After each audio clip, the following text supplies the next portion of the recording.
ela, meu Deus, roubei meu chimarrão aqui, socorro. E é isso.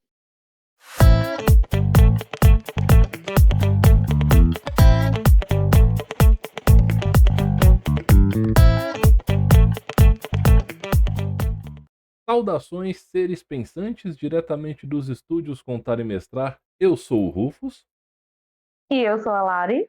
e hoje a gente está recebendo o Alan Rosante, da MDM Hobbies, para a gente conversar sobre um monte de coisa. Alan, seja bem-vindo. Olá, obrigado de volta pelo convite. Oi, Lari, tudo bom? Quanto tempo? Tudo joinha. Bem-vindo. Eu recebi uma grata notícia hoje, muito legal, né? Sobre uma querida amiga que está noiva aí, que eu não sabia, e também não sabia que era noiva de um grande outro amigo meu, muito legal. Me pegaram de surpresa. Muitas felicidades aí pro casal e que tenha uma vida longa e próspera. Muito obrigada, meu amigo. Então, após as felicitações maravilhosas, a primeira coisa que eu quero trazer nesse programa hoje é um jogo que tem a frase inicial mais impactante que eu já vi, que é Caronte, a Crônica dos Penitentes. Que é um livro escrito por você, não é isso, Alan? Exatamente. Caronte é um primeiro projeto meu, né? A Macaco estava engatinhando na época ainda, na verdade, a Macaco era só um estúdio de produção para terceiros, né? Eu já tinha um tempo que eu estava escrevendo o livro e falei, vou apostar nesse jogo, né, para ver como ele vai ser. Só não esperava que acontecesse tudo o que aconteceu na época, né? Que é uma coisa, é uma conversa que eu tenho, já tive várias vezes aí, inclusive com alguns grandes amigos, por exemplo, o próprio Anésio da New Order que falou, né? Que na época eu achava que o Caronte tinha sido um fracasso de lançamento devido a ter gerado só o valor de metabase e coisas do gênero. Daí o Anésio falou, não, o Caronte foi um baita de um sucesso, porque você lançou um jogo que trata com um tema sensível, né, que é o tema da morte, e é um jogo que foi lançado bem no meio de uma pandemia que estava matando uma Uhum. galera. É um jogo que foi lançado em um momento político complicado no país, assim, tinha tudo para dar errado e o jogo foi um sucesso. E foi um sucesso que se tornou capa dura, trouxe um material que ficou impecável e, cara, não tem deméritos para falar do jogo. Ele simplesmente falou para mim, o jogo foi um baita sucesso, né? Eu até fiquei assim na época, né? Porque eu tava desanimado, eu achei que ele tinha sido assim um jogo que fez o mínimo, né? Até onde o pessoal falou que não, o jogo foi bem legal, assim, foi bem aceito. E assim, pensando na época, a gente vinha de uma sequência de alguns financiamentos coletivos, na verdade, a maioria dos financiamentos coletivos fora do que era mais mainstream do cenário, a tendência era nem vingar. Exatamente. Na época foi até curioso que foram dois jogos que eles nasceram no mesmo período, que foi o Caronte e o Kalimba, né? Tanto que os financiamentos rolaram praticamente em conjunto, por poucos dias, assim, deu a diferença de lançamento de um outro. E o jogo, como diz, o Kalimba foi um sucesso estrondoso, né? Foi R$ 100.000 na época, assim. E o VSD, o Caronte atingiu cerca de 15% disso, né? Chegou lá quase a R$ 15.000. Ainda assim, foi um mérito e tanto para um jogo que lida com a temática da morte, né? É uma coisa assim que ninguém espera abrir um livro de RPG e na primeira página está lá, você está Você, morto. ou pelo menos deveria. Ou pelo menos deveria. Quando eu. Eu me lembro muito bem, né, das campanhas, né, de propaganda. Eu fui basicamente uma das beta testers do Caronte, né, me diverti bastante e, assim, eu acho a mecânica do jogo muito gostosinha, né? O jogo é muito, eu acho ele de uma delicadeza muito boa, né, de uma temática muito que remete muito a pensar e refletir como jogador. Exatamente. A temática dele sendo principalmente puxando a questão da reflexão, né? Essa coisa mais madura de um jogo, assim, lidar com um tema que é, pra gente, é um tabu de modo geral, né? O tema da morte incomoda todo mundo, seja novo ou velho, todo mundo tem essa. É a única coisa inevitável, é a única coisa que a humanidade não aceita de jeito nenhum, né? Tem um ditado que fala que a inocência do homem se encerra no dia que ele descobre que vai morrer. Exatamente. É uma Uhum. declaração. Tanto que um dos contos assim que eu acho mais gostoso de se ler dentro do jogo é o conto da própria Mari, né? Que é uma revisão do mito de Joãozinho e Maria, né? Uhum. Que pega ali de uma sensibilidade, de um carinho tanto com o conto original quanto com os eventos tratados no jogo, foram fantásticos, assim. Digamos, foi literalmente feito no tamanho correto, foi feito da forma ideal. Mostra assim, olha, gente, às vezes o maior monstro é quem a gente espera que seja a pessoa que proteja a gente. Uhum. Eu agradeço pelo carinho do meu conto. Eu levei 3 dias, literalmente, para poder trabalhar ele, pensar direitinho. João Maria é meu conto favorito dos Irmãos Wayne, de longe. Eu gosto muito, né, da história.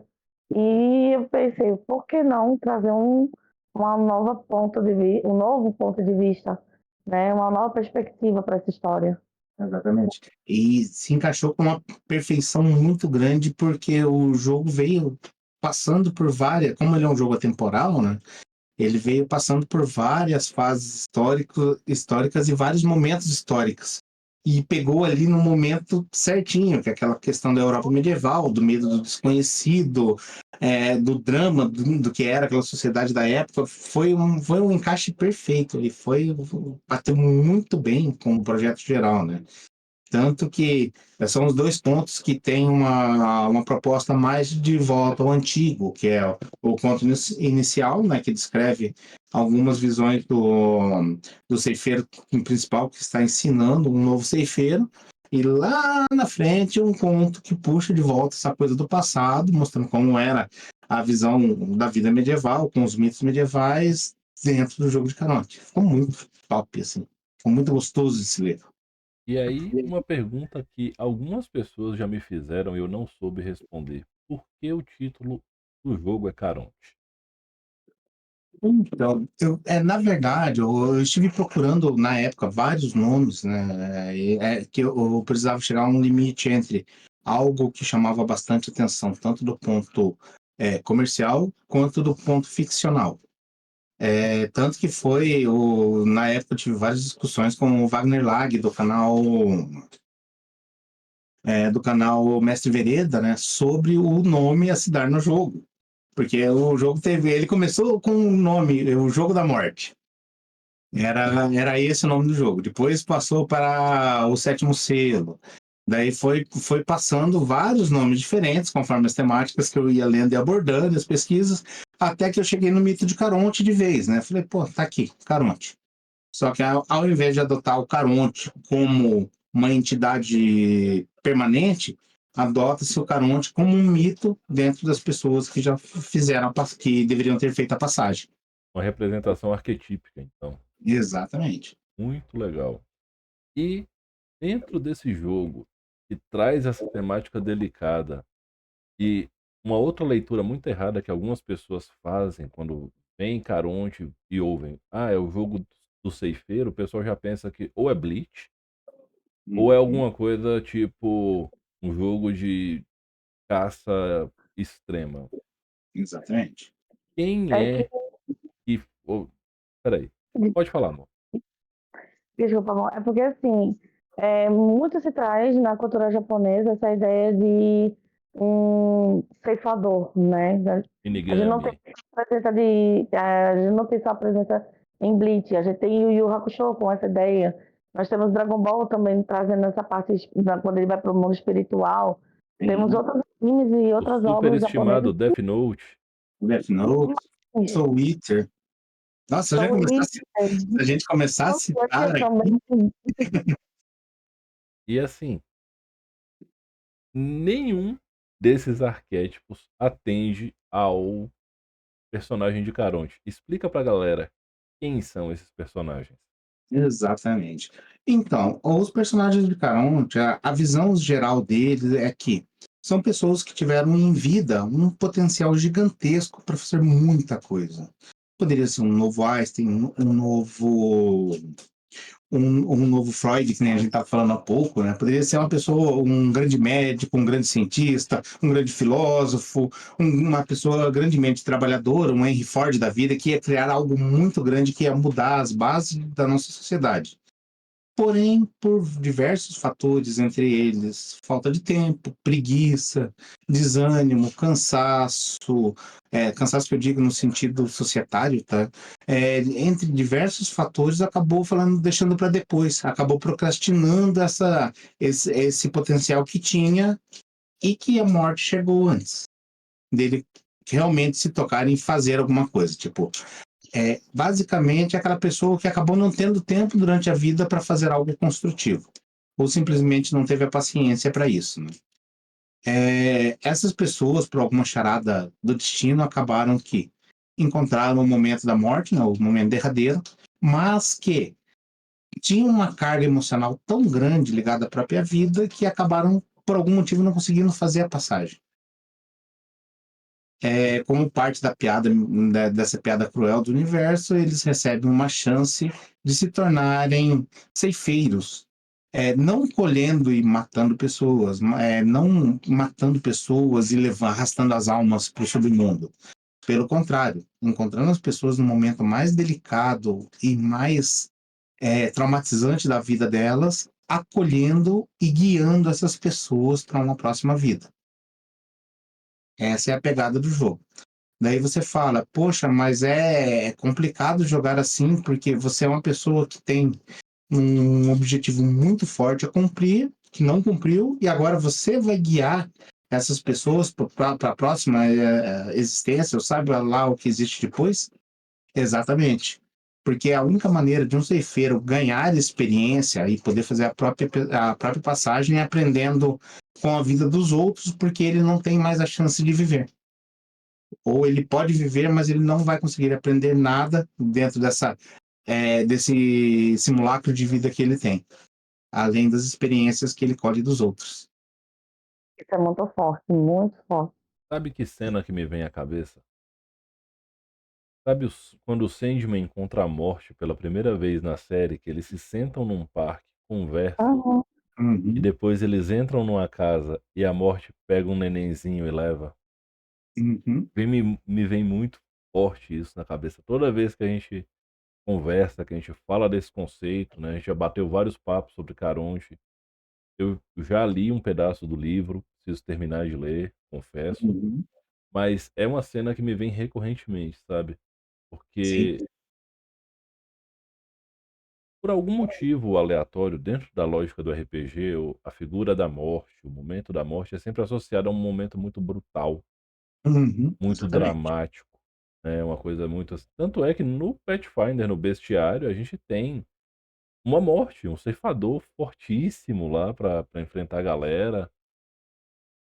E a proposta do jogo tira esse peso, traz um Exatamente. outro viés, um viés Eu, muito filosófico, inclusive. exato, eu tenho uma história pronta que aquelas histórias que a gente prepara, mas nunca conta, né? Que é uma história sobre um homem da Rússia que basicamente salvou o mundo e foi condenado por isso. Não sei se você já conhece, provavelmente devem conhecer. Uhum. É a história de um operador do sistema de defesa russo na época da Guerra Fria, que tinha a missão de disparar os mísseis nucleares no caso na forma de um contra-ataque. E a história dos ceifeiros nesse jogo se passa colhendo a alma dessa pessoa no final da vida dela. Porque ele, no momento difícil, no momento que os sistemas indicaram que havia um lançamento de missão americano contra a Rússia, ele optou em não fazer o contra-ataque. Isso é uma história real, tá? Acabou que ele salvou a União Soviética, porque se ele tivesse apertado aquele botão, ele teria destruído o mundo. E ele acabou sendo punido e enviado para uma prisão na Sibéria por conta disso. E os jogadores fazem a colheita dessa pessoa no fim da vida dela. E Ah, é Nossa. essa é uma das histórias que eu escrevi para o Caronte e acabei nunca publicando, até por conta da correria da editora, né. Uma outra história bem bacana que eu tenho, só que esse já é um cenário, né, é sobre o Edifício Joelma, sobre o drama do Edifício Joelma, que é parte do São Paulo Afterlife, né, que é um dos cenários da Macaco do Mal, que a gente em breve vai lançar aí, pro Caronte. Mas isso depois a gente fala. É muita coisa interessante no universo Caronte. Ele abraça muitas temáticas densas, né? De uma densidade muito interessante. Exato. Uma das cenas que eu gosto relacionadas a Caronte, uma das cenas que eu acho mais forte é uma cena do Supernatural, que é onde o Dean encontra a morte e a morte coloca ele tá fazendo o trabalho da morte por um dia. Uhum. Esse episódio. Isso. Que ele escolhe não levar a menininha, né? E dá uma consequência enorme que ele tem que lidar sozinho no final da história. Que ali fala, então, é muito fácil você analisar o meu trabalho, me julgar como mal e como ruim, enquanto você não está fazendo ele.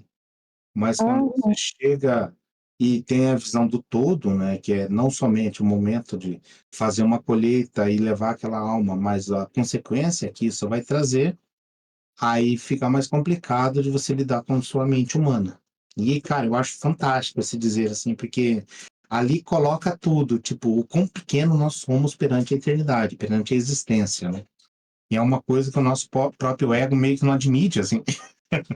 É uma dificuldade enorme que a gente tem como humanos é admitir que, pô, a gente é insignificante. Exatamente.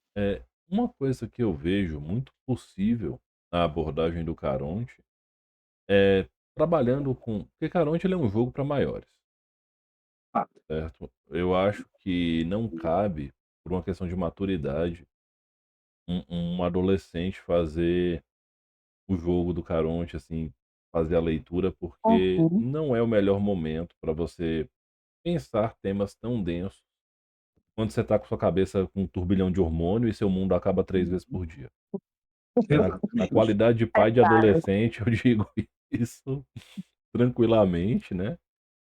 Mas uma coisa que é muito muito interessante, que pode ser inclusive utilizado em algumas salas de aula do ensino superior, é usar o Caronte para apresentar uma visão do lado de dentro de alguns fatos tristes que aconteceram no país, como Brumadinho e Mariana. Sim. Ou É, até mesmo aquele presídio, né? O Nossa, narrar o massacre do Carandiru em Carandiru, Caronte. a Carandiru, Caronte é muito pesado. o próprio Batomush também, o Edifício Joelma, Batomush, são eventos, assim, que a gente tem Pra aí quem no gosta país, de não fez trazer um umas coisas filme mais, assim, do nacional, passado, dá pra narrar o Titanic. Titanic. Sim. É muita coisa e até porque explora mais a questão do não a questão a morte é irrelevante, mas o que explora mais é a questão do drama dessas pessoas, né. Como você vai lidar com o inevitável. Isso para o jogador causa um impacto, assim, muito legal, tanto que eu acho que a Lari até lembra, diversos jogadores durante a a campanha de lançamento do jogo, assim, desmoronaram em lágrima durante a sessão de jogo. Sim, sim, eu lembro muito Uma bem. coisa impactante. É, eu posso trazer para vocês o seguinte: na época eu estava me formando em paliativismo, né? Eu acho que o Alan lembra muito bem disso, que eu conversei com ele. E eu, como paliativista e oncologista, que trabalha toda né, com essa temática, a gente convive intimamente, né, com essa parte dessa passagem, né? A gente tem a família envolvida, a gente tem o doente envolvido, então, né, tem outros fatores também que, né, entram nessa história. E assim, a morte, ela é delicada, ela é sutil e delicada. Tem muitas obras que tratam com uma dramaticidade muito profunda. Ai, fulano, não sei o quê. Não. Tem a dramaticidade de história para poder chamar atenção para aquela narrativa. Mas Uhum. eu sempre vi como um paliativista a morte como uma coisa delicada e sutil, suave, né? Ela abraça você suavemente quando for sua hora. Exatamente. A morte ela é impactante, é uma das coisas que eu vi até durante a pesquisa do Caronte, né, que foi bem intensa, já a gente fala um pouquinho disso, é a questão do o grande impacto da morte não é para quem vai, mas sim para quem fica.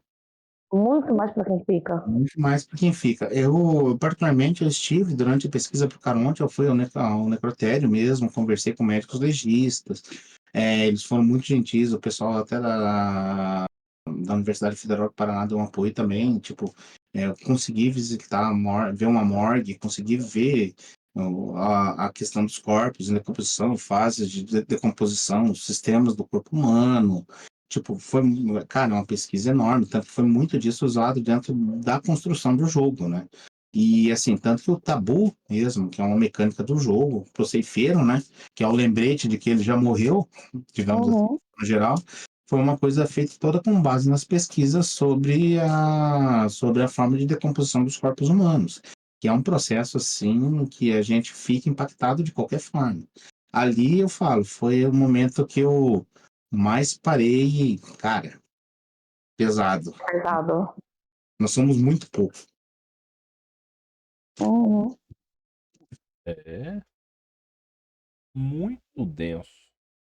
E assim, quando você cria o seu ceifeiro, ele tem memória quem ele foi antes? Com certeza, de cada segundo da vida dele. Uau! Então você não escreve um background, você escreve praticamente um necrológio do seu personagem. Exatamente. Uhum. O detalhe mais interessante é que, assim, os jogadores são incentivados pelo próprio livro a escrever não só os grandes momentos épicos da vida, aquela coisa, né? Tipo, eu fui o grande político, um grande isso, um grande aquilo, eu sou o melhor do mundo e tal coisa. Mas por que que eu tô aqui? Se você era tão bom que, assim, ele despoja o jogador do mito do grande herói, né? Logo de começo. Você foi tudo isso. Se você era tão bom, por que que você tá aqui? Por que você tá nessa posição de ser um pobre diabo?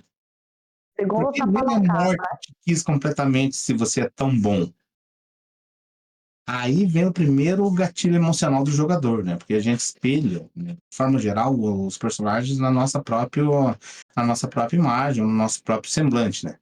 A primeira coisa que o Caronte faz é dizer: você está morto. E a segunda é: você não é ninguém. Você fez tudo errado. Esses são os dois despojos que o jogo faz, assim, logo de começo. E traz a experiência daí de como é reagir ao momento mais difícil da vida, né? E tem combate no Caronte? Mais ou menos. Ah, Combate, na verdade, agora a gente fez uma grande revitalização no sistema, que, né, para aquele projetinho que a gente vai falar daqui a pouco. E sim, tem combate, mas o combate no Caronte ele ficou extremamente letal. Por quê? É um jogo sobre a morte. Então, ter um combate onde as pessoas não morrem, onde o combate não é levado a sério, não faz sentido. Até porque essa questão do combate ser brutal e ser letal dentro do Caronte tem uma justificativa como mecânica de jogo, tá? O que acontece? Dentro do Caronte, o combate é extremamente letal, e isso é proposital. Por quê? Primeiro passo se um ceifeiro mata um humano, ele vai ter um problema gigantesco para lidar, que é a corrupção do próprio corpo dele, o próprio tabu que ele vai receber, e várias consequências atreladas a ele ter tirado uma vida, que é uma coisa pesadíssima para um ceifeiro. Para quem ainda não viu, não estudou sobre o Caronte nesse nível, sabe que os ceifeiros não matam ninguém. Os ceifeiros Uhum. colhem e acolhem as almas que vão fazer a passagem dela. Meu Deus, derrubei meu chimarrão aqui. Socorro. E é isso. Já se um humano mata um ceifeiro, ele vai ser jogado de volta ao Stige e vai ter toda aquela questão de roleplay, de interpretação dos outros jogadores para decidir se trazem ou não a alma do companheiro de volta do rio. ou seja, É um jogo quem de soma zero, exatamente. quem define a morte é o grupo. É o grupo. A única maneira de um ceifeiro morrer, eu não diria nem morrer, mas perder o personagem no jogo de Caronte é o grupo decidir que você não volta do Stige. Uau! O rio Stygia é o que separa o mundo do vivo do mundo dos mortos? Exatamente. Ele é a linha imaginária, vamos colocar assim, entre essa existência e a próxima.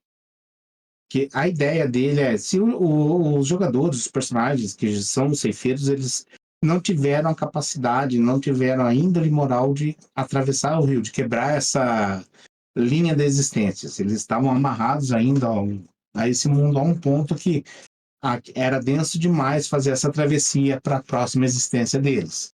Ou seja, eles não fazem ideia do que acontece depois. Tudo que eles sabem, diferente das pessoas normais, é que existe alguma coisa. Isso é fato, porque eles têm vislumbres das vidas e da passagem dessas pessoas que eles escolhem. Então, tudo que eles sabem de outras existências é o que eles veem do outro lado da luz. Que eles Entendi. abrem um portal para as pessoas passarem e vem alguma coisa lá. Em alguns casos, eles veem coisas bem chatas, assim, tipo, um grande local escuro, sombrio, cheio de mãos que agarram a alma e arrastam ela para dentro de um buraco sombrio, e é isso. Que doideira, velho. Mas assim, isso vai muito do local e da crença de cada pessoa acolhida, né? Então não existe uma verdade absoluta, mas sim várias verdades distintas, que são parte da lore do jogo, vamos dizer assim, né? Que são parte do que torna o jogo tão imersivo. Ou seja, não existe uma verdade absoluta, existem várias. O ceifeiro tem ferramentas, não tem? Tem sim. É uma das ferramentas, na verdade são várias, né? Mas a ferramenta mais notável deles é a gadanha, ou a foice da morte. A ferramenta que simboliza a colheita da alma, vamos dizer assim. Porque a gadanha nada mais é que um simbolismo, né? Pode ser qualquer coisa, desde um caco de vidro até um bisturi médico, ou uma tesoura, ou qualquer coisa que tenha uma lâmina, que é a única regra que define a gadanha. Gadanha deve obrigatoriamente ter uma lâmina. E ele tem um manto também, alguma coisa assim? Sim, aí a gente entra na questão das dádivas, né? O Ah, ceifeiro tem diversas dádivas que são basicamente as descrições dos equipamentos da morte, assim como o manto, como o tomo, como a lanterna, só que é um sentido figurativo para todos esses elementos.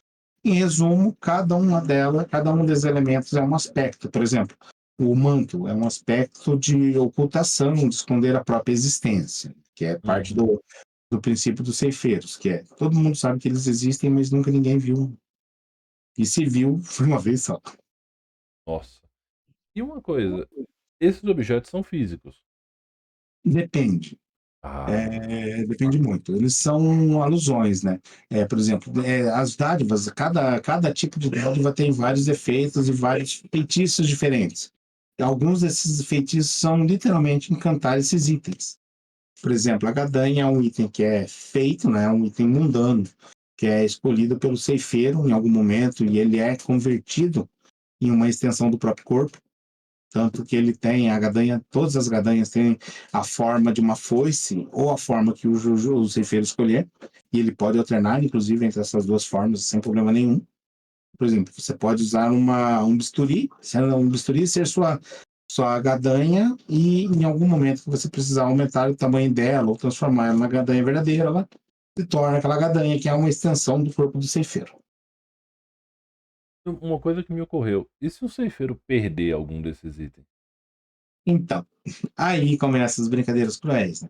A gadanha é um item mundano, é um item normal, como uma faca, um martelo não, porque não tem nome, um machado, uma tesoura, qualquer coisa do gênero. Se o ceifeiro perder, ele vai ficar preso a esse item por um ano e um dia. E se, Não, e se alguém achar esse item, cara, é a foice da morte que você tem em mãos, tá? Então não é preciso dizer o que vai acontecer se você usar. Cara, e um mago, um ocultista, alguém nesse estilo dentro do Afterlife World, assim, por assim dizer, encontrar esse item, ele pode usar isso pra invocar o ceifeiro ou prender ele? Pode sim. Invocar, prender, utilizar esse item para fazer o serviço que ele faz, inclusive causando tabus ao ceifeiro. Tipo assim, por exemplo, um personagem, um ceifeiro tem que um jogador adora tal da espada, né? Minha gadanha é uma espada. Se ele perder a espada dele, porque caso ele morra no mundo físico, isso é uma outra mecânica do jogo, ele se transforma, o corpo depois de um tempinho se transforma em água e os itens ficam. Vai ficar só a roupa do corpo, no caso a gadanha, que é um item físico, que é uma espada, ou seja lá o que for, fica. Quem tiver em posse desse item tem o poder de um ceifeiro nas mãos. Pode usar tanto as dádivas do ceifeiro quanto a lâmina do ceifeiro para colher uma alma. A parte digamos assim, se é a mesma coisa de colocar uma arma de fogo na mão de uma criança. Se ela puxar o gatilho, vai dar muito ruim para alguém. Só que nesse caso, a consequência vai ser passada para o ceifeiro, que é dono do item. Entendi. Ou seja, se o ceifeiro perder o item e alguém usar o item dele, as consequências vêm para ele. Nossa. Só para o ceifeiro, né? Uhum.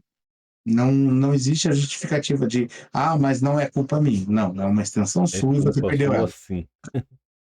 Não Eu vai ia rolar o reclamar, Homer Simpson falando a culpa é Isso, minha e eu comigo coloco em para quem quem eu eu quiser. quiser. Não. a responsabilidade foi sua, você paga por isso.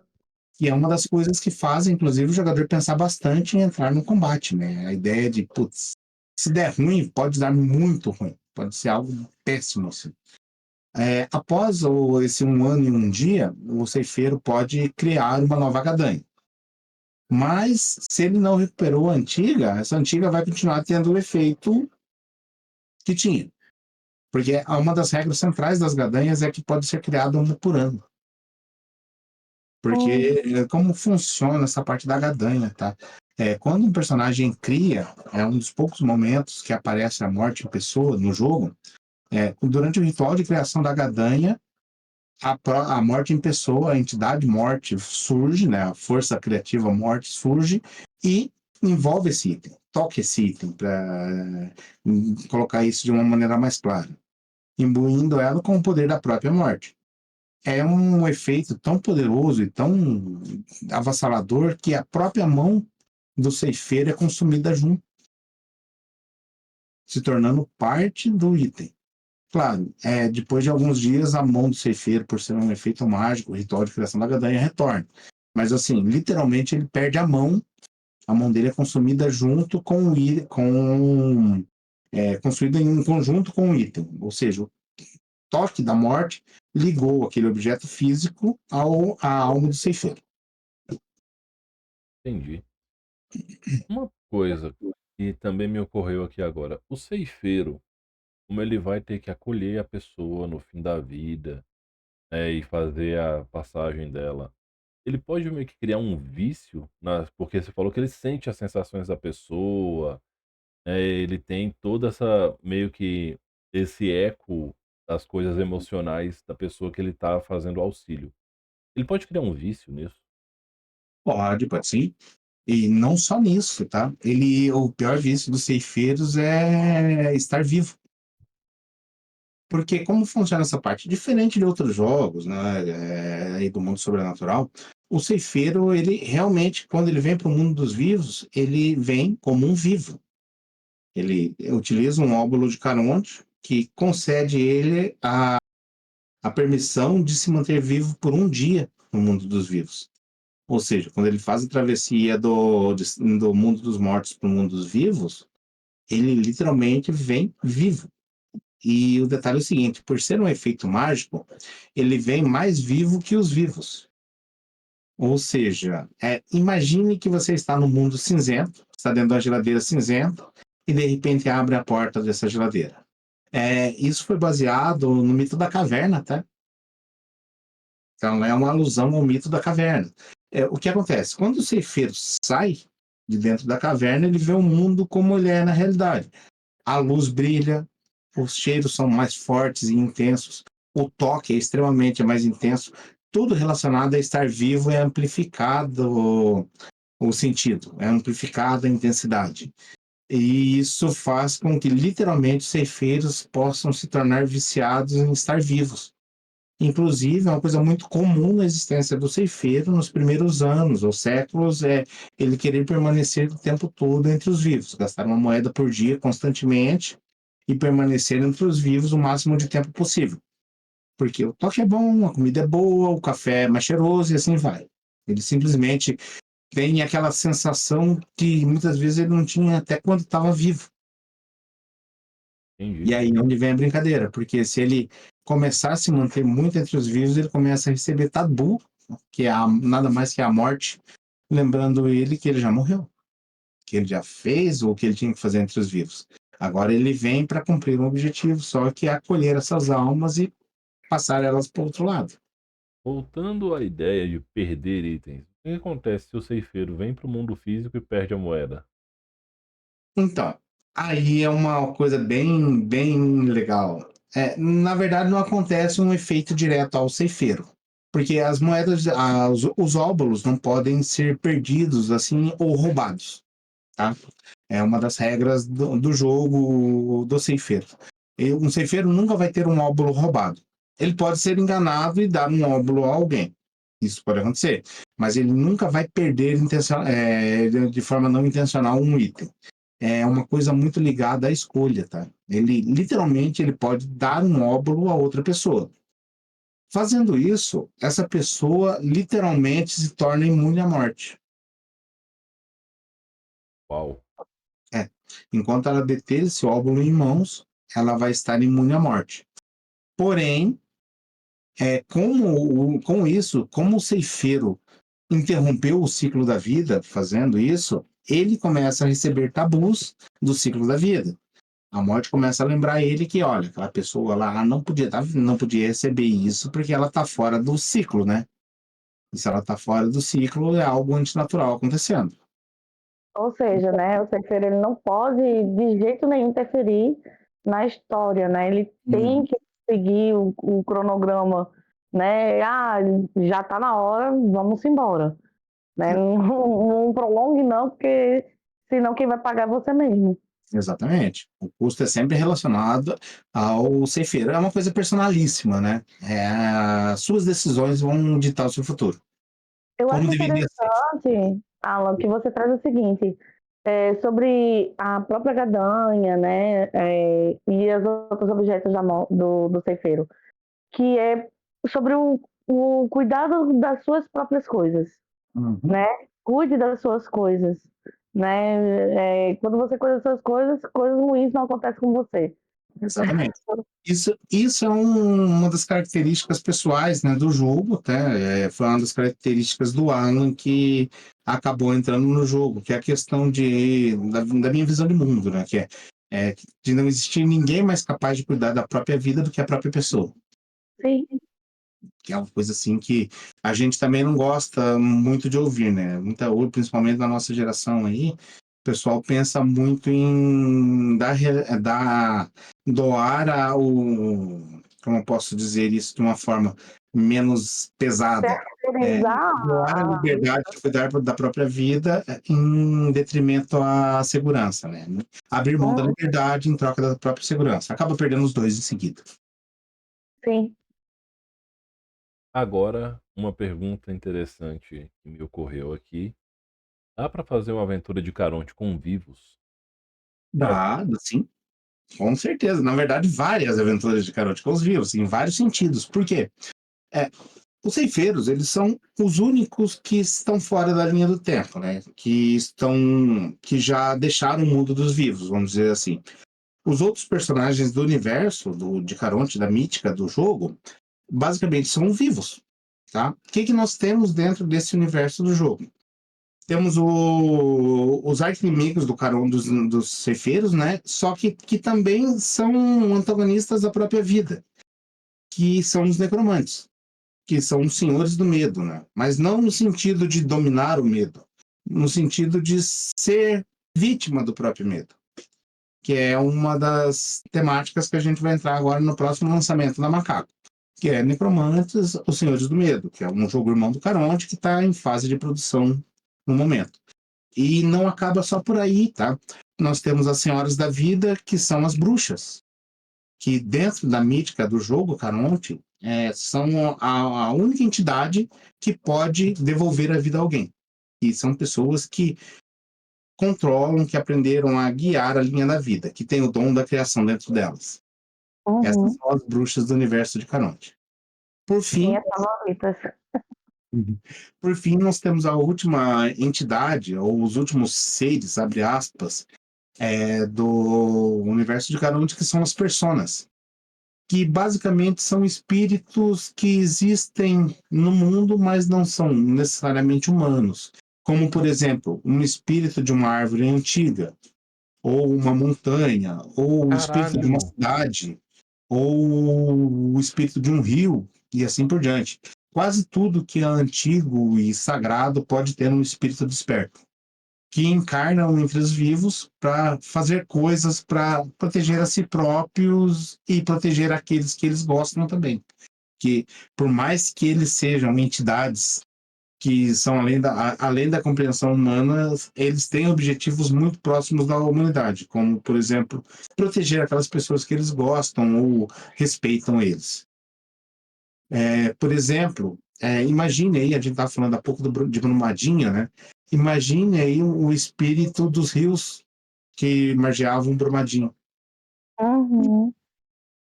que foram praticamente destruídos por conta de uma ação humana. Imagine que um desses espíritos encarna novamente e como um humano para buscar a revanche sobre aqueles que fizeram todo aquele estrago. Basicamente, essa é a Caralho. consequência do jogo. Agora, em expansão, Uma bruxa possa trazer, né? O espírito. exato. Imagine a consequência disso dentro do jogo de Caronte. Um jogo que é guiado pelo ciclo da vida, uma entidade que está fora do ciclo da vida, que encarna entre os vivos para cometer um ato de justiça perante uma visão que é além da humana. Esse Ouça. é, são os espíritos naturais, que é a última das entidades principais do jogo, né? Depois disso, a gente tem os feiticeiros, que são humanos que aprenderam que magia existe. Simples assim. Simples assim. É Agora, aquela coisa. Não existe uma justificativa do porquê os poderes, tanto feitiços de necromantes, ou de dádivas de ceifeiros, ou o poder de um espírito natural, ou a magia de uma bruxa funciona. Simplesmente eles conseguem usar por conta de algum tipo de fagulha divina que eles têm. Mas isso é uma longa conversa. em resumo, a gente pode entrar nessa discussão em um outro momento, mas a gente pode dizer também que é o nosso porquê sim da fantasia nesse ponto do universo. Exatamente, é o porque Porque sim. o melhor da fantasia é que quando a coisa tá muito assim, a gente fala porque sim e tá tudo bem. É o pro Exato, e eu gosto disso, né. Eu falo isso e eu não gosto quando isso é excessivo, quando tudo é porque sim, porque sim. né. Exatamente. O Caronte, de forma geral, eu trato ele como um jogo de fantasia filosófica. Eu acho que é a melhor definição dele, né? Porque pois ele não é travado a um período histórico, não é travado a eventos pré-definidos. Ele simplesmente é. Você pode jogar na idade da pedra e jogar com ceifeiro. E você pode jogar em universos que não sejam a nossa terra também. Exatamente. Você pode criar uma Uhum. ambientação fora e rodar um jogo de Caronte tranquilamente. Exatamente. Agora, posso ser um cara polêmico e chato? Aí, pô, deve. Adora uma polêmica. O quanto comparam o universo de Caronte com o World of Darkness da White Wolf? Mas você vai ser polêmico assim em outro lugar, né? Essa pergunta. Então, no começo tentaram comparar bastante, principalmente com o Wraith, tá? Só que assim, é uma questão da isso foi mais por uma questão de curiosidade ou falta da leitura do material. Porque a partir do momento que você começa a ler o Caronte, você vai entender que o personagem ele quer ser tudo no universo de Caronte, menos o monstro, que é a premissa base do World of Darkness. Você é um monstro. Em Caronte, basicamente, você é tudo menos o monstro. Ser um monstro é ruim aqui. É péssimo, na verdade. E é um processo que tende a ser bem rápido. Teve personagens que tentaram ser um monstro que em uma sessão perderam o personagem. Olha Porque aí, Ele é um jogo mais, como diz assim, eu não diria nem niilista, mas ele é um jogo reflexivo no sentido de, tipo assim, eu vou ser responsabilizado pelas minhas consequências. E isso é inevitável, é a única coisa que é inevitável dentro do jogo. E é o que ninguém gostaria de receber, né, principalmente aí nos jogos do mundo das trevas, né? As consequências são muito maquiadas. É legal ser um monstro. Você é punido no mundo das trevas se você não for um monstro. E o jogo te direciona e te aponta para que a cada momento você se torne mais monstro. O Caronte é justamente o contrário. Ele tenta fazer você ser mais humano. E assim, é importante dizer também que não é quando a gente tá falando, né, quando o Alan tá falando que você é punido por não ser um monstro no World of Darkness, não é necessariamente uma crítica, porque é a proposta Do do jogo. do cenário em si. Então, assim, notem, né, vocês que estão ouvindo no Spotify, assistindo no YouTube, certo? Observem isso, existe uma diferença de proposta muito fundamental aqui. Uhum. A gente não precisa nem falar de construção do universo, porque já está claro isso nessa conversa até aqui, o quão diferentes são os universos em si. E, Exatamente. e assim, uma coisa que me remete muito em alguns momentos é quando eu estou lidando com o Caronte, é o título do livro de Nietzsche, Deus está morto. Deus está morto.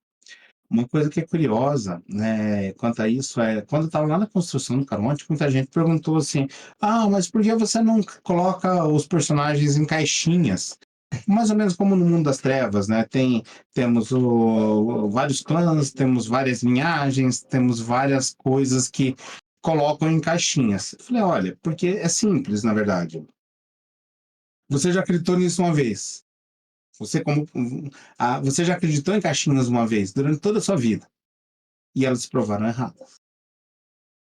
Os ceifeiros, eles tendem a ser extremamente individualistas, tá? O único ponto deles que não deixa eles como sendo individualistas é que eles não podem ser individualistas, no final das contas. Que eles dependem do grupo, de pessoas aleatórias que são ligadas a eles por conta de um ritual mágico, Só para para não trazer eles de ficar. volta do rio caso eles morram. Uhum. É assim que são formadas as cortes, é assim que são formados os grupos de ceifeiros, né? Pessoas totalmente aleatórias ligadas uns aos outros por um ritual mágico. Tanto que você pode mudar de grupo nos ceifeiros, né? Que é um dos elementos interessantes.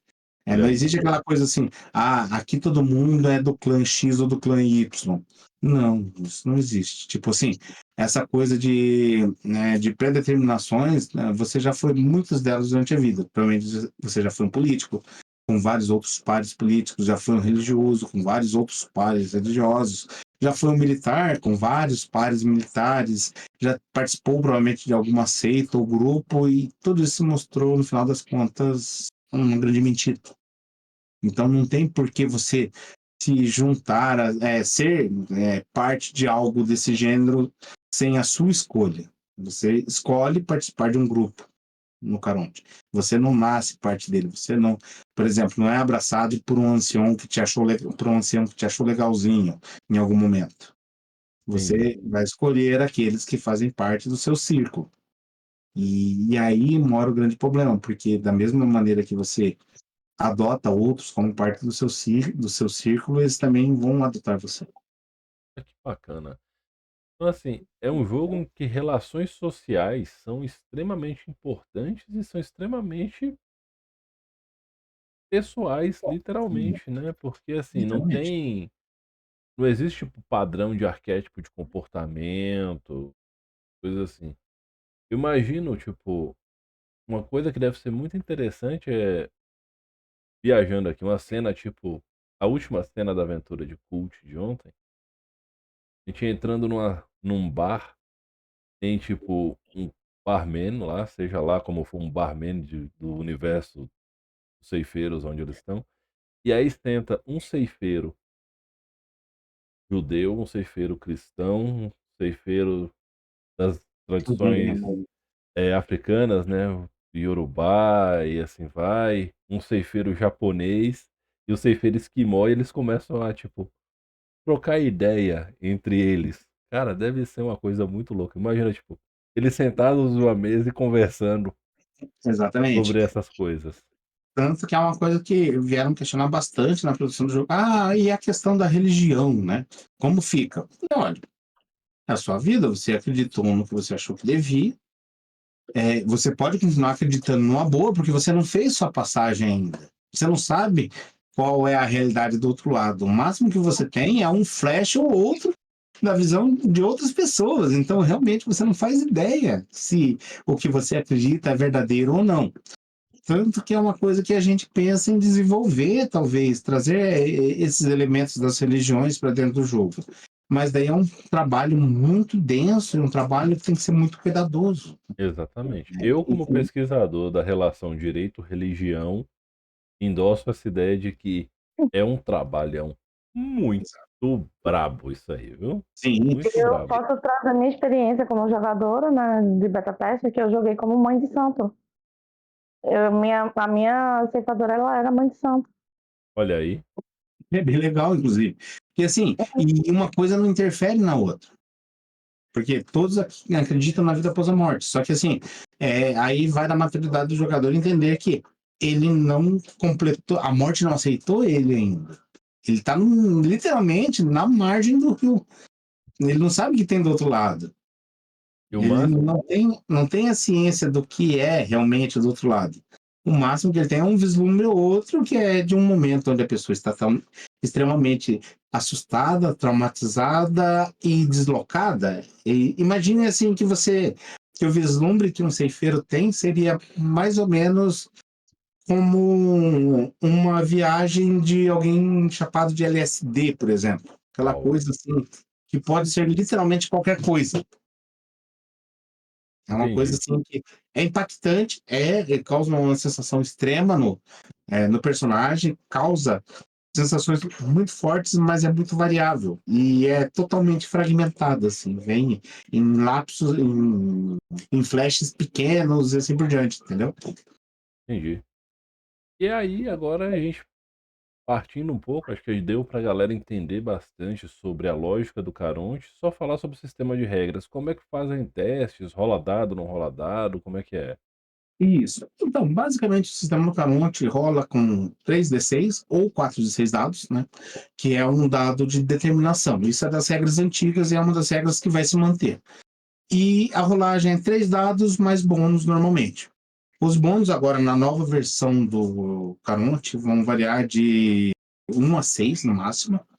E acabou. Todo bônus que vai se ter é isso. No máximo, você vai rolar 3 dados mais 6. Uhum, Basicamente, a parte dos personagens, né? Agora, a construção mudou bastante também. Não é mais aquela construção por pontos que o pessoal está acostumado, né? Que isso é já as mecânicas novas que a gente está fazendo. Por quê?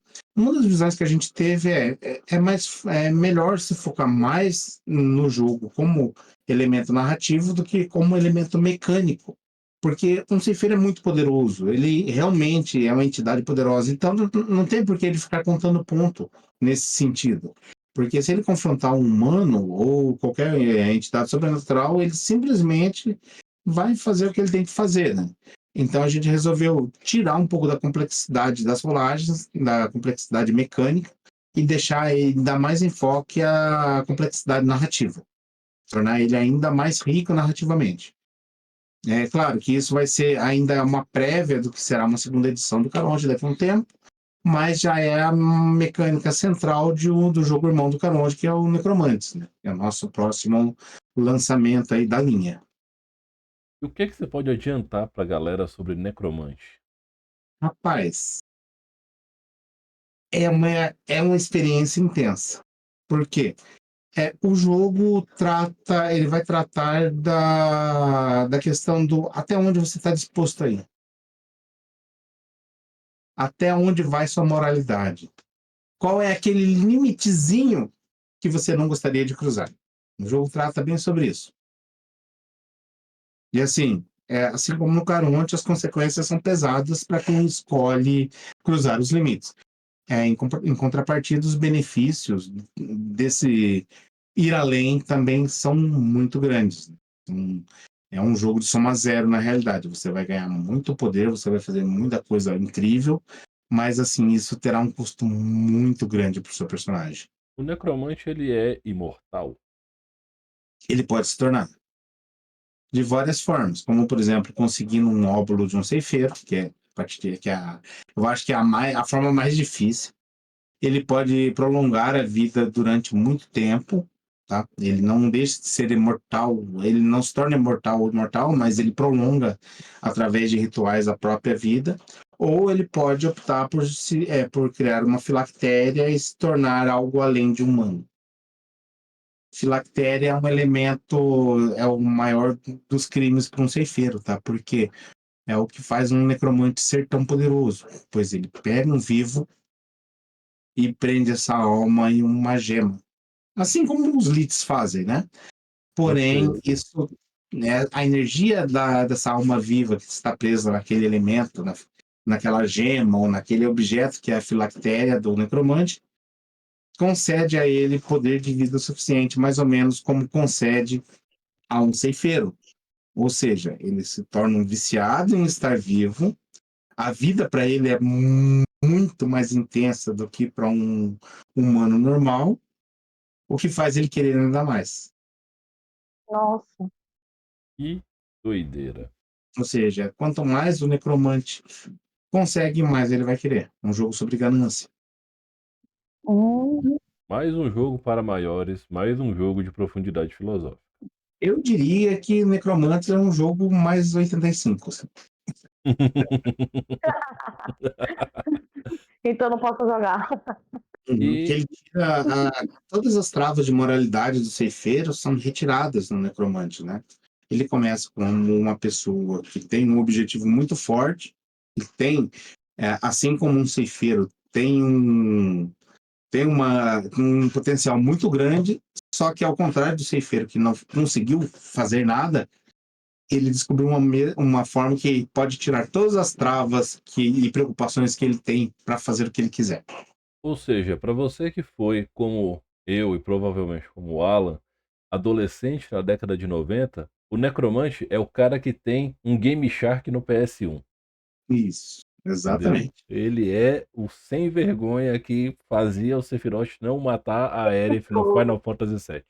Exatamente. Ele pode tudo. Psicólogo. A questão é, ele vai estar disposto a pagar o preço? Ele vai estar disposto às consequências que o preço que ele pagou vão trazer? Essa é a brincadeira do jogo. Até porque você mexer com a vida e a morte, o preço não é barato, né? Exatamente. Quem que são os grandes inimigos dos necromantes, tá? Isso é uma coisa legal de notar. Além dos ceifeiros, que por motivos óbvios, né, tipo, os caras romperam totalmente o ciclo da vida e estão, né, prolongando a própria vida, tocando horror. Além dos ceifeiros que já, né, são quase o inimigo natural deles, tem também os outros seres, as outras entidades sobrenaturais, né? Por exemplo, as próprias bruxas, que as bruxas detêm o controle da vida e da morte, elas são as responsáveis por zelar pelo ciclo da vida. Ou seja, assim como os ceifeiros, as bruxas terão, né, vão ver de maneira muito ruim os necromantes, né? Porque como assim? Você está burlando o ciclo, cara? Você está fazendo tudo que está errado. Você não tem justificativo para estar fazendo isso. Eu já imagino o Caetano Veloso, naquele meme. Você é burro, cara, que loucura. Em contrapartida, por conta das bruxas serem as únicas entidades que podem dar a vida dentro do jogo, elas são extremamente valorizadas nos ciclos necromânticos. Tanto que dentro da mítica de Caronte, tá? Isso é uma coisa que eu tinha até esquecido de adicionar no jogo novo, que tem que ter. A Hum, Inquisição é um dos elementos dos necromantes. A verdadeira Inquisição, não essa Inquisição que só queimava pessoas em fogueiras.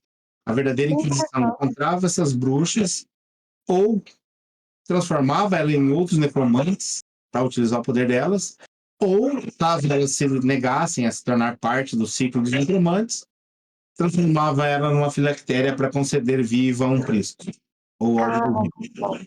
Então eles têm uma discussão assim complexa a ser tratada. Da mesma caralho. forma que os espíritos naturais. Os necromantes também podem, por exemplo, prender um espírito natural dentro de uma filactéria, ou transformar um espírito natural em uma filactéria. Que é basicamente, agora dando um spoiler bem grandão, né, sobre o edifício Joelma, basicamente é isso que acontece. O edifício Joelma, no centro de São Paulo, literalmente uma filactéria gigante. Nossa, Que todo mundo vê e ninguém consegue mexer nela. Só não se sabe quem é o necromante que é dono dela.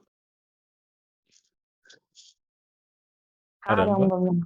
E Caramba. o cara que você não vai querer mexer. É bem claro.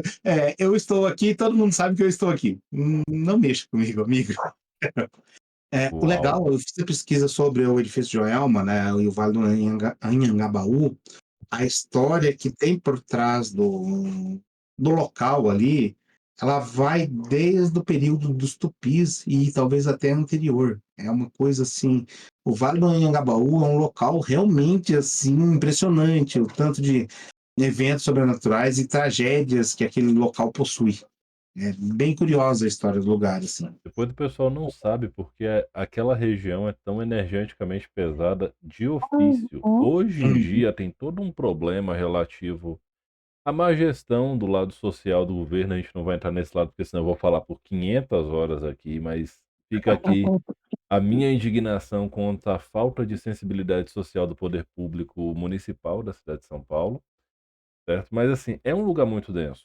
Para quem não sabe, quem não é de São Paulo, o Vale do Anhangabaú, ele está diretamente conectado ali com a Praça Ramos de Azevedo, onde tem o Teatro Municipal, e a região da famosíssima Galeria do Rock, Uhum. certo? Então assim, é uma região incrível, eu adoro, mas é um lugar que ele te exaure. E eu não tô falando do RPG, eu tô falando da vida real. Real. Um É rolê verdade. de Galeria do Rock, se você é uma pessoa que se considera energeticamente mais sensível, ou é muito observadora também, né, quando você chega no final do dia parece que você estava capinando um lote, pô. É, Uhum. Ele você cansa, né? você volta pesado pra casa e tal. Quando a gente faz esse rolê, quando eu vou, né? Uhum. A gente volta abatido, a gente volta literalmente pedindo socorro, Sim. energeticamente. E se você tem alguma espiritualidade, é uma coisa assim que eu acho notável, você literalmente você fica num dia ruim quando você permanece lá muito tempo. É. Aí vai da fé de cada um, da crença de cada um, mas é um local que tem uma espiritualidade muito pesada. No geral. Uhum. Mas deixando esse papo que tá ficando um pouco tenso demais de lado, vamos falar do futuro. O que que tá vindo aí pela Macaco? Ah, uma pergunta antes da gente falar disso. O que é o macaco do mal? Muita gente se pergunta isso. E aí, por que que ele usa um capacete de astronauta? Uhum. Essa é a melhor pergunta de todas, né? O macaco do mal nada mais é que é o simbolismo de um dos primeiros filmes do gênero trash já lançado, que é o Robô Monstro, que é basicamente um macaco vestido de um macaco alienígena com uma televisão na cabeça. Esse é o resumo da obra. Por Que que da macaco hora. do mal? Porque, assim, como o bicho não tem um nome, e o filme tem um nome que a tradução dele é bem estranha pra gente, né? Até por conta dos recursos de tradução da época, que é o robô monstro, né? Não diz muita coisa. Eu falei, poxa, mas esse bicho nada mais é que um macaco do mal, né? Daí sabe quando soa legal no termo? Eu falei, macaco do mal, tá aí, gostei. É uma coisa legal da editora que ninguém nunca esquece do nome dela. É Macaco do Mal. Você viu uma vez, você vai gravar, não adianta. Como editora, como empresa, o que é a Macaco do Mal? Ela é uma empresa, tá? Uma empresa constituída, séria. Tipo, hoje a gente tem uma condição fiscal bem sóbria, assim, no mercado. Ela é um estúdio de produção tanto de jogos para o cliente final, quanto de produção de materiais para as outras editoras. A Macaco trabalha com a produção de materiais gravados a laser, materiais de hot stamp, sublimáticos, trabalha com a produção de diversos assets e acessórios para outras editoras. E, inclusive, hoje eu posso dizer que a Macaco já trabalhou ou trabalha produzindo material para todas as grandes editoras de RPG do Brasil. Isso é Claro que a muito gente bom. não fica falando isso todo tempo, até porque não há necessidade, né? Eu não preciso me vangloriar de algo que eu considere o mínimo, né? Que é poder entregar e poder entregar com a qualidade necessária ao meu público, porque além de ser uma questão de trabalho, é também questão do meu hobby, é o que eu gosto. É o meu prazer ter um jogo legal nas mãos, ter um jogo bem feito, ter um asset bem feito, ter um suplemento legal. E a Macaco veio justamente com essa proposta, trazer bons produtos, produtos que a pessoa pegue e sinta confiança que ele vai durar por muito tempo, né? Até esse tempo atrás eu estava falando com um rapaz me procurou perguntando como que ele tratava a questão de bolor em uma das peças do primeiro projeto que o Macaco fez, que é uma dungeon de MDF, né? Eu falei, olha, é só passar algum produto que limpa-mofo ou até água sanitária, caso você não possa comprar um produto mais específico para isso, é só. Daí ele falou, daí eu perguntei qual produto que você tem, né, e tal, fiquei curioso. Ele falou, olha, eu tenho o primeiro financiamento coletivo de vocês, lá de 5 anos atrás. Daí eu perguntei como está a resistência dele. Ele, cara, eu usei o negócio até cansar e agora, depois de 5 anos, ele está começando a surgir as primeiras pontas de mofo porque eu coloquei ele num canto muito escuro por muito tempo. Ou seja, para como empresa é um péssimo negócio, né? O produto não acaba nunca mais. Então, tipo, a gente Mas acabou não vendendo de novo, mas um não vende produto de não porque o extrema produto é ruim, qualidade. mas porque o produto não estraga. Muito Que bom. mal. E o que que a gente tem chegando aí? O que que tá no radar? É uma lista grande, eu fiz até uma colinha aqui, tá? Bom, vamos lá. Agora, no começo do próximo ano, aí a gente tem o Fragd, né, que está em processo de tradução, revisão e afins. Inclusive, para quem ainda não sabe, o Rafael é parte do time de produção do jogo.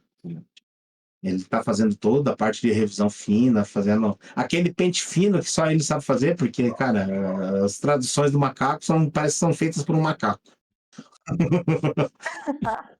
Daí temos aí o próximo lançamento da Macaco, que a gente ainda só falta decidir se vai ser para esse ano ou para o início do próximo ano, que é o Basic Fantasy, que é um jogo que a gente está trazendo a quarta edição e está fazendo todo um projeto gráfico novo para ele.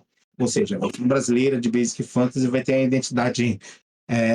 identidade visual dele totalmente construída para o público brasileiro. Vai ser um livro lindo, tá? A gente vai trabalhar bastante nele, está trabalhando bastante no layout dele, está trabalhando também bastante na questão de arte dele, né? Estamos adotando, isso é uma coisa que pode ser um pouco controversa para algumas pessoas, mas é uma tendência de mercado global e isso vai acontecer de qualquer forma, que é a questão da implementação de uso de ilustrações feitas por IA generativa. A diferença é que nós vamos trabalhar isso de forma ética, né, da forma mais ética que nós encontramos, que é deixar bem claro ao público que as peças de ilustração são peças de ilustração comercial produzidas por aí. Elas são diferentes da visão de arte.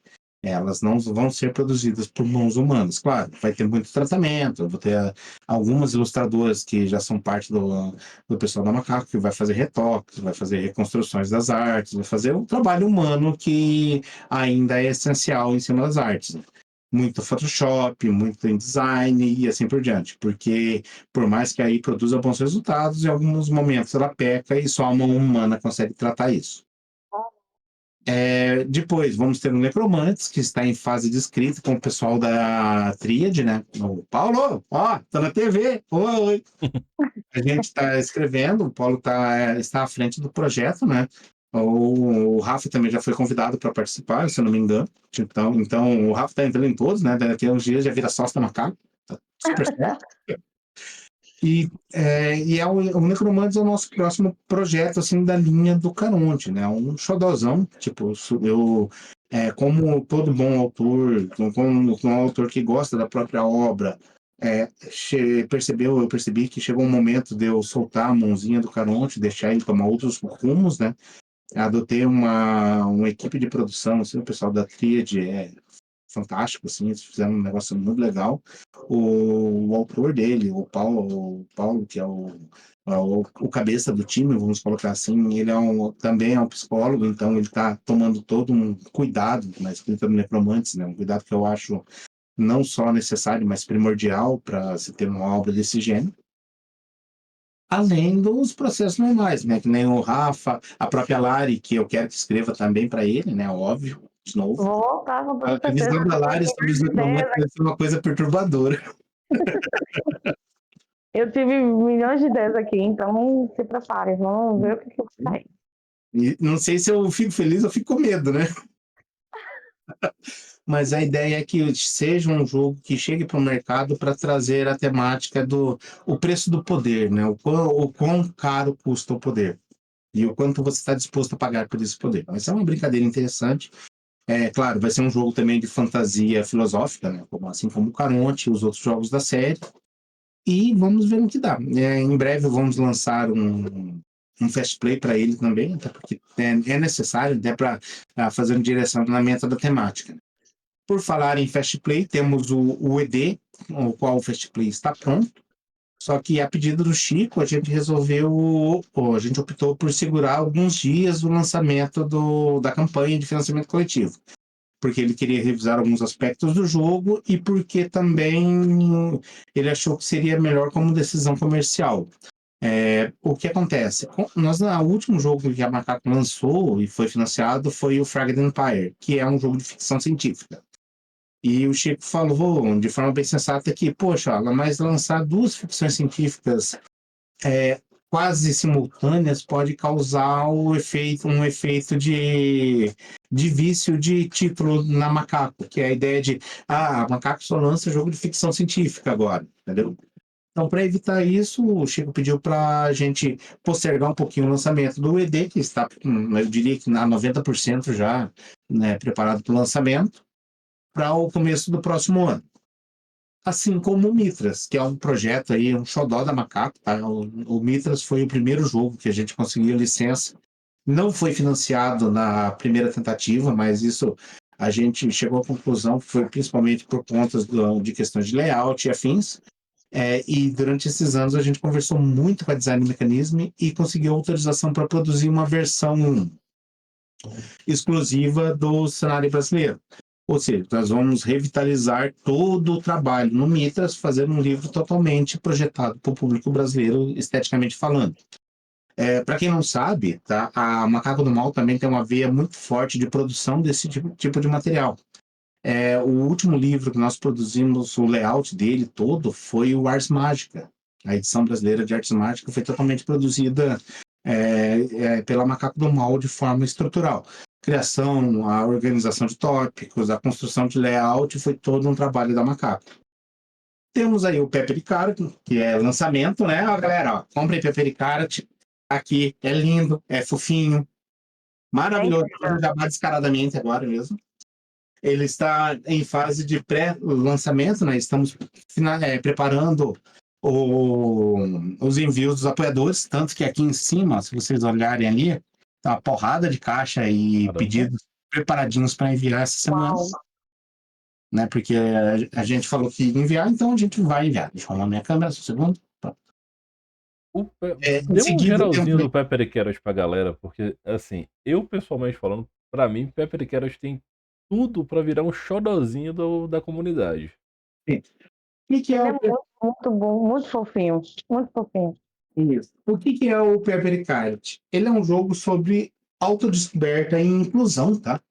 O grande barato dele é, diferente de outros jogos de RPG, onde você joga com grandes heróis, magos poderosos, joga com tudo que é toda aquela gama de poder infinita que se tem nos personagens de fantasia, em Carol Pepper você joga com aprendizes.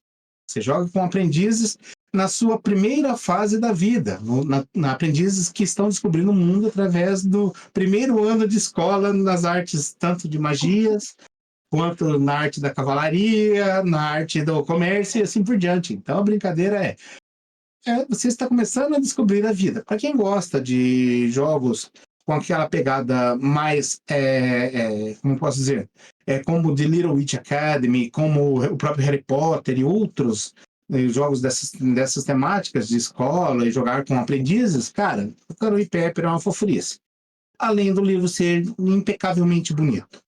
Né? A obra original é de um artista francês chamado David Revoy, que é um cara incrível, assim, a proposta de trabalho dele é muito legal, porque ele tem como uma das métricas da obra em geral ser uma obra de alto acesso, né? Uma obra que as pessoas possam consultar, possam buscar, possam se divertir e possam também construir em cima.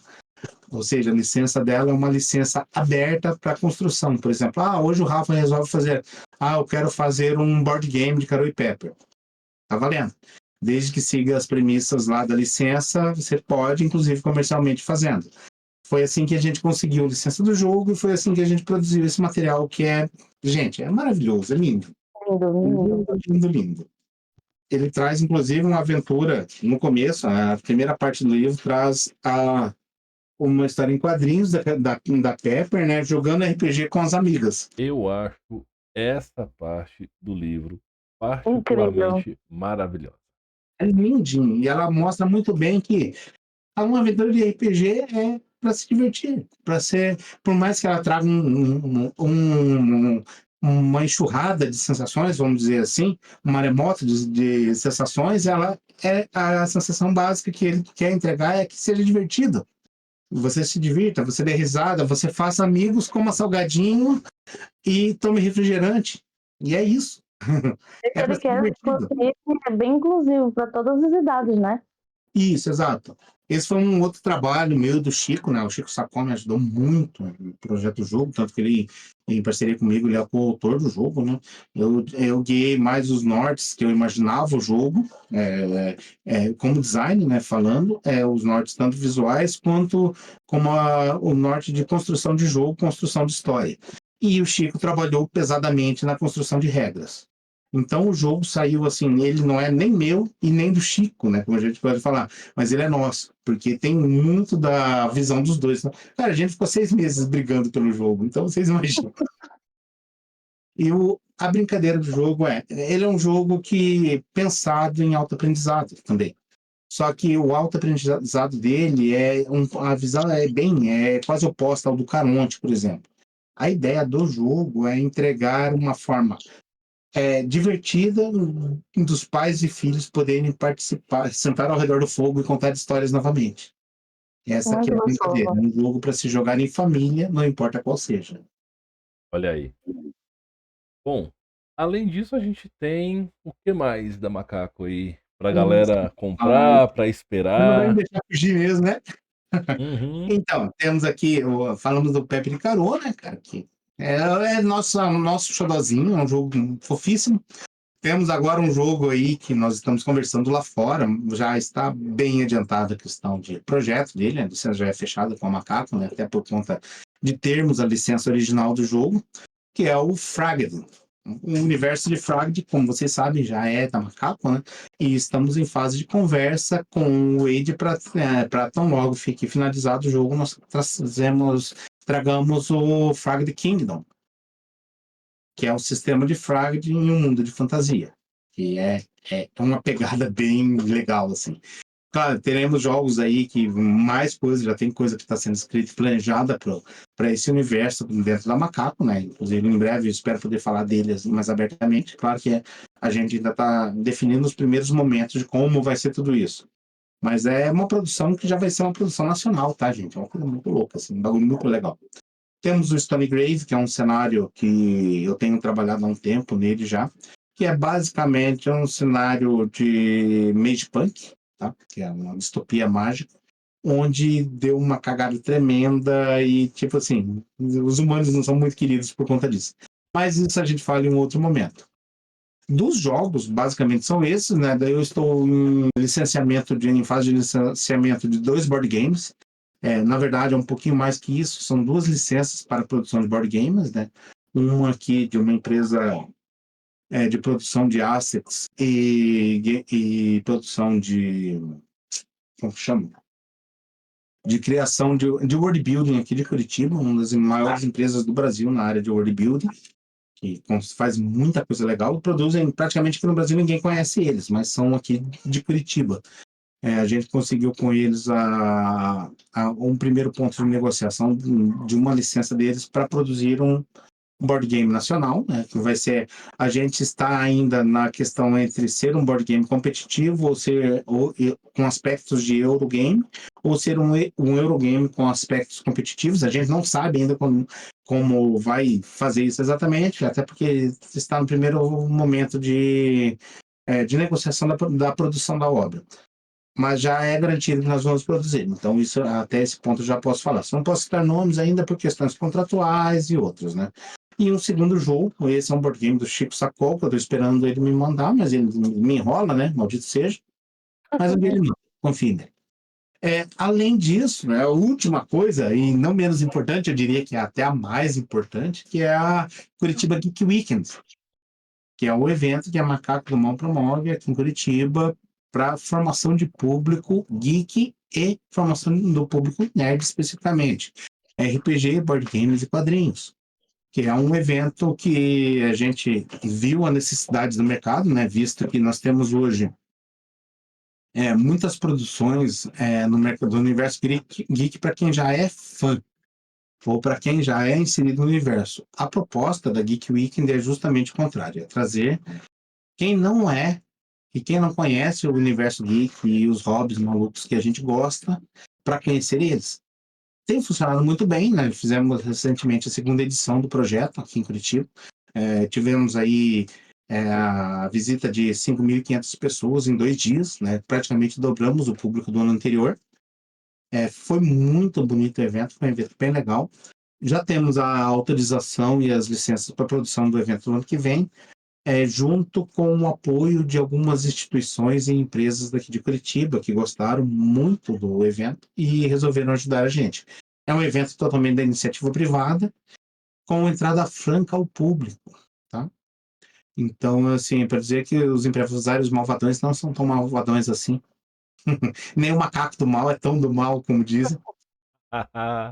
E a ideia dele é o ano que vem nós trazemos nossa primeira atração internacional, que estamos vendo ainda a possibilidade com alguns atores de séries, que eu ainda não posso citar até para manter a surpresa e manter o coraçãozinho de vocês quentinho, né? Também existem questões contratuais que se a gente falar demais, a gente toma o famoso processinho e nós não É queremos melhor isso. parar por aí. Perde a possibilidade de participação do ator. Digo, Exato. não posso falar sobre isso. Oh, meu Deus, por favor. Mas Mas assim, a ideia é trazer um ator internacional, no mínimo, tá?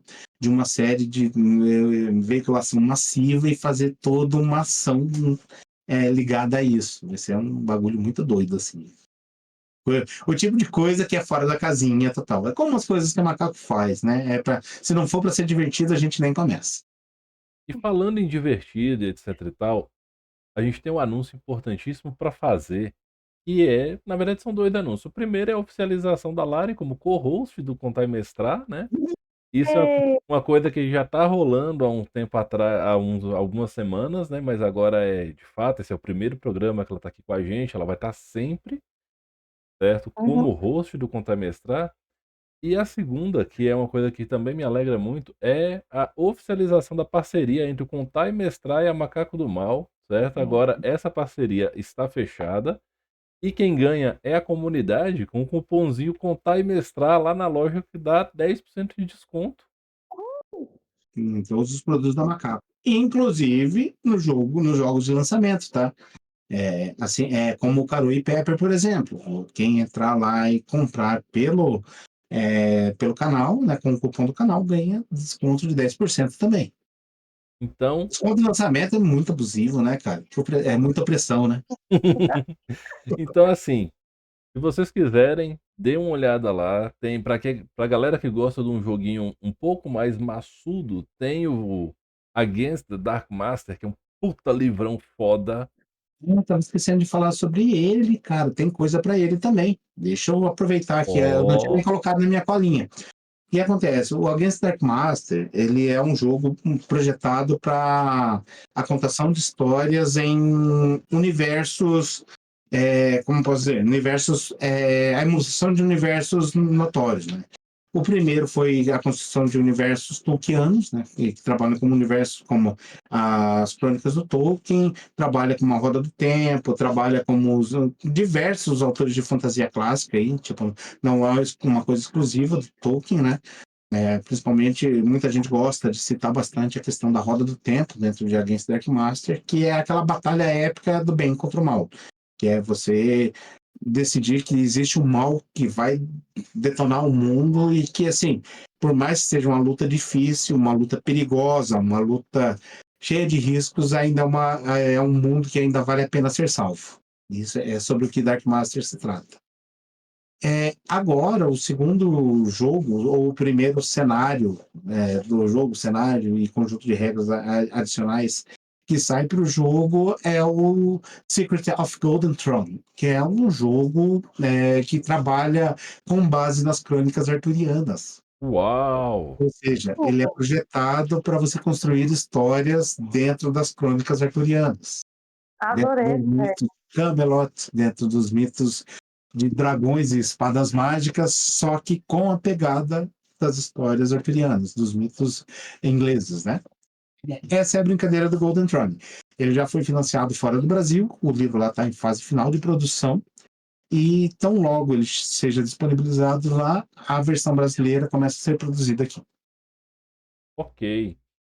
Bom, a gente está caminhando para os finalmente desse programa que ficou tão bacana, certo? Alan, deixa o seu recado final para a galera, fala das redes sociais da Macaco. Uhum.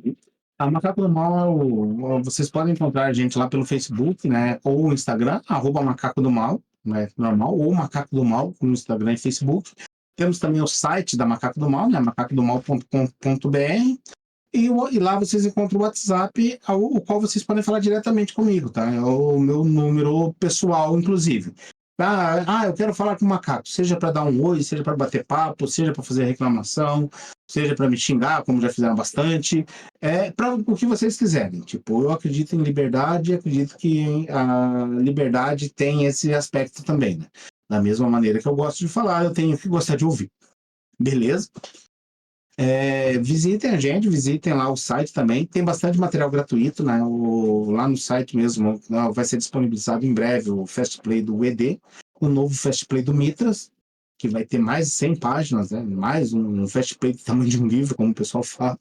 E também tem o livro completo do Caro e Pepper em versão PDF para o pessoal baixar e se divertir, que ele é um jogo totalmente coberto pela Creative Commons. E é isso aí, galera. Então, senhorita, minha esposa, né? Agora posso falar dessa forma já. Seus recados, seus arrobas, seus jabás, minha co-host maravilhosa. Primeiro, agradecer a presença do Alan, né, trazendo essas novidades e discutir novamente Caronte, né, estava com saudade de falar do Caronte. Então, Já na live, caraca! se vocês querem ver mais sobre animes, dicas de animes e mangás, que eu sempre estou botando lá, @LariSensei, né, se quiserem dica de algo do tipo, estamos lá, né, e agora eu estou aqui pelo Contrário Mestrar produzindo alguns materiaizinhos, né, que o meu noivo, né, barra marido, barra namorado, vai postando aí durante a semana. Uhum. Bem legal. Bom, galera, eu sou o Rufus, com a companhia do Alan Rosante e da Lari Sensei. Esse foi o podcast do Contar e Mestrar sobre Caronte e sobre novidades da Macaco do Mal, certo? Como eu sempre digo no final, galera, respeitem-se, divirtam-se, dividam o lanche, vacinem-se, porque vacina é um bagulho importante, combate Covid e várias outras coisas, né? A gente tem um Salvam aumento. vidas. Exatamente. Uhum. A gente tem um aumento chato do Covid por novas variantes, né? Então fiquem ligados. Mais uma vez, respeitem-se, divirtam-se. Eu sou o Rufus, um abraço e até semana que vem. Tchau, tchau, pessoal. É.